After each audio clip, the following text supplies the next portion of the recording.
রাস্তায় গাড়ি দাঁড় করে মসজিদ মাদ্রাসার জলসার জন্য চাঁদা আদায় করা কি একবারে পাকা না যায়।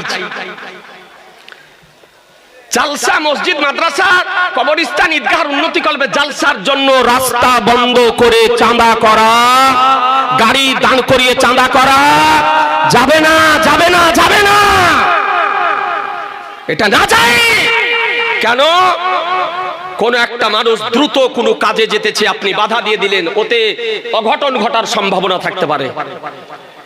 তারপরে যেমন দেওবন্দি ওহাবির কাছে চাঁদা চাওয়া জায়েজ নয়, আপনি তো চিনেন না, অপরিচিত মানুষ। হিন্দুর কাছে চাঁদা চাওয়া জায়েজ নয়, তো রাস্তা দিয়ে হিন্দু যায়, দেওবন্দি যায়, তাবলিগি যায়, লামাঝাবি যায়, আপনি তো সবারই কাছে চাইছেন দেন ভাই দেন, দেন ভাই দেন, এ করা জায়েজ নয়, জায়েজ নয়।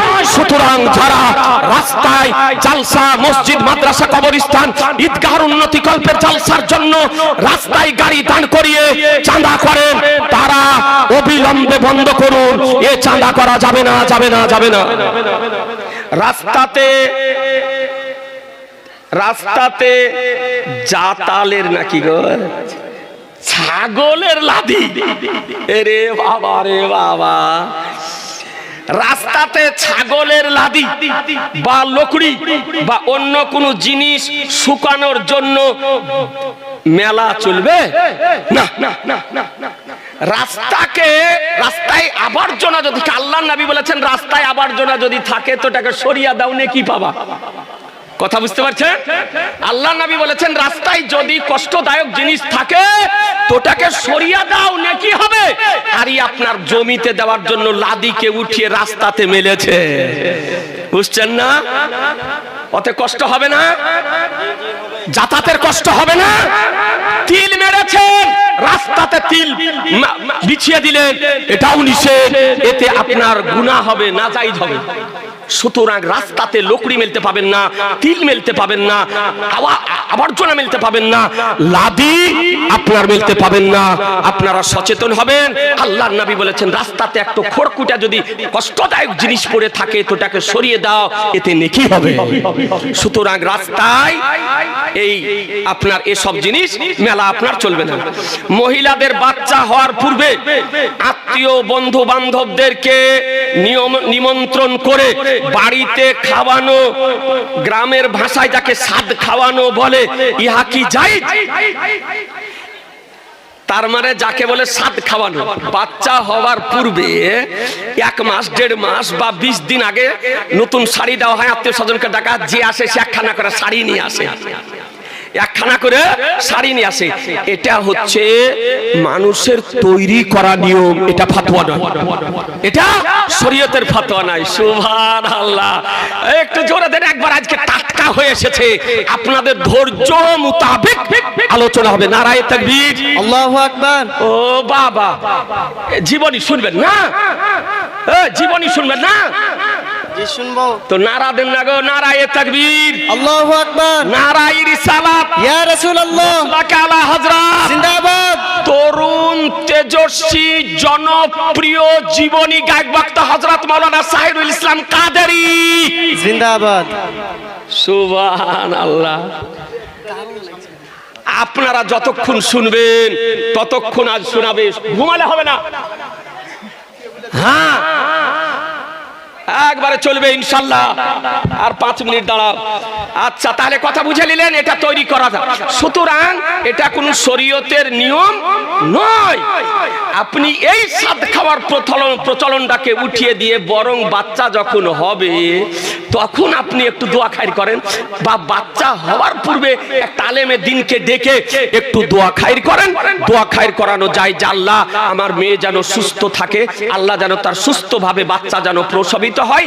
বাড়িতে আলেম ওলামাকে ডেকে আপনি দোয়া খায়ের করাতে পারেন, কিন্তু সাদ খাওয়ার নিয়ম আপনার পৃথিবীর কোনো মশলার কিতাবে নেই। এটা মানুষের তৈরি করা একটা হচ্ছে কুসংস্কার। ব্রাদার আর ইসলাম, আচ্ছা ভাদ্র মাসে ছেলে মেয়েদের বিবাহ দেওয়াতে বাপের বাড়ি হতে স্বামীর বাড়ি যাওয়া বা স্বামীর বাড়ি হতে বাপের বাড়ি যাওয়া কি শরীয়তে জায়েজ? এটা কার্যকারী মশলা বলেছে।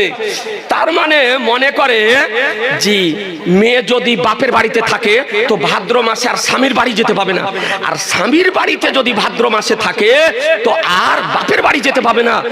আর ভাদ্র মাস হলো বুড়া মাস, এই ভাদ্র মাসে বিয়ে দিতে হয় না। এই ধারণা কি একেবারে না যাই কুসংস্কার, এ হলো মূর্খামি। কোনো অসুবিধা নাই, ভাদর মাসে বাপের বাড়ি থেকে স্বামীর বাড়িও যেতে পারে, স্বামীর বাড়ি থেকে বাবার বাড়িও যেতে পারে, বা ভাদ্র মাসে ছেলে মেয়ে আপনি বিয়ে দেন, কোনো অসুবিধা নাই, কোনো অসুবিধা নাই। মানুষ মনে নিজে নিজে তৈরি করে নিয়েছে ভাদ্র মাস মানে বুড়া মাস। কথা বুঝতে পারলেন না? ভাদ্র মাসে বিয়ে দিতে কোনো অসুবিধা নেই, মেয়েকে বাবার বাড়ি পাঠাতে বা স্বামীর বাড়ি আসতে কোনো অসুবিধা নেই। এটা একটা কুসংস্কার। এ ব্রাদার আল ইসলাম, আচ্ছা মুসলিম মহিলাদের কপালে সিঁদুর লাগানো কি হারাম? মুসলিম মহিলাদের কপালে সিঁদুর লাগানো হারাম, সিঁদুর লাগানো চলবে না। আখেরি চাহার সোমবার শরীয়তে পালন করা কি একেবারে বেআসাল আর ভিত্তিহীন, এর কোনো ভিত্তি নাই। আখেরি চাহার সোমবার সফর মাসের শেষ সপ্তাহের শেষ বুধবার আপনার আখেরি চাহার সোমবার, ডায়েরি ক্যালেন্ডারও লেখা আছে আপনার, এগুলো পালন করা হয়। আর বলে যে এই দিন নবী আমার অসুস্থ থেকে সুস্থতা লাভ করেছিলেন, এটা ভুল কথা, এটা ভিত্তিহীন। আমার আলা হযরত বলেছেন ভিত্তিহীন, সদরুস শরিয়া বলেছেন ভিত্তিহীন, সাহেবে কানুনের শরিয়তের রাইটার বলেছেন ভিত্তিহীন, ফাকিহে মিল্লাত বলেছেন ভিত্তিহীন, সমস্ত ভারতবর্ষের ফিকহ শাস্ত্রবিদগণ বলেছেন আখেরি চাহার সোমবার এটা পালন করা এটা ভিত্তিহীন, বেআসাল, এর কোনো দলিল নাই। বরং ওই শেষ বুধবার, সফর মাসের শেষ বুধবার আমার রাসূলুল্লাহর অসুস্থতা আরো বৃদ্ধি পেয়েছিল। কথা বুঝতে পারলেন ব্রাদার? আচ্ছা বেড়া ভাসানো কি? আজীব আজীব প্রশ্ন গো। বেড়া ভাসানো বুঝেন? বেড়া ভাসানো বুঝেন? ভাদ্র মাসের শেষ বৃহস্পতিবার কিছু অজ্ঞ মানুষ আছে আপনার নদীতে পুকুরে যায়, কলার ভেলা তৈরি করে, মাঠ তৈরি করে, ওটাকে রঙিন কাগজ দিয়ে সাজায়, আর তার উপরে কিছু সুস্বাদু খাবার ফলমূল রেখে ফাতিহা পড়ে নদীতে বা পুকুরে ভাসিয়ে দেয়। বেড়া ভাসা, এই বেড়া ভাষা হলো পাকা মূর্খামি। এতে খাদ্যের অপচয়। কি বলে খিজির আলাইহিস সালামের ফাতিহা, হ্যাঁ খিজির আলাইহিস সালাম জীবিত আছেন, ফাতিহা দিতে নদীতে কেন যাবেন, পুকুরে কেন যাবেন? বাড়িতে বসে খিজির আলাইহিস সালামের ফাতিহা দেন, নিঃসন্দেহে জায়েজ আছে, জায়েজ আছে। কিন্তু বেড়া ভাসানো এটা কুসংস্কার, এটা অজ্ঞতা, এটা হচ্ছে মূর্খতা। এই বেড়া ভাষা দেখতে যাওয়া যাবে না, আর বেড়া ভাসানো যাবে না। আচ্ছা গঙ্গাতে ডাবের মানত মানে কি? মা বোনেরা ভালো করে শোনেন, গঙ্গাতে মানত মানা হারাম। গঙ্গা কাকে বলে? ফারাক্কা চলে যান, দুই দিকে ব্রিজ আছে, এদিকে আসছে পদ্মার, এদিকে যাচ্ছে গঙ্গা, একই জায়গার পানি। তো কিছু অজ্ঞান মূর্খ মা বোনেরা আছে, ছেলের এখানে আব হয়েছে তো বলছে গঙ্গাতে ডাব মানবো যেন ভালো হয়ে যায়। আবে ডাব, আবে ডাব, এটা হচ্ছে হারাম। গঙ্গাতে মানত মানা যাবে না, গঙ্গাতে মানত মানা যাবে না, ডাবেরও মানত মানা যাবে না, অন্য কোন জিনিসেরও মানত মানা যাবে না। মায়েরা সতর্ক থাকবেন, এগুলো মায়েদেরই কাজ।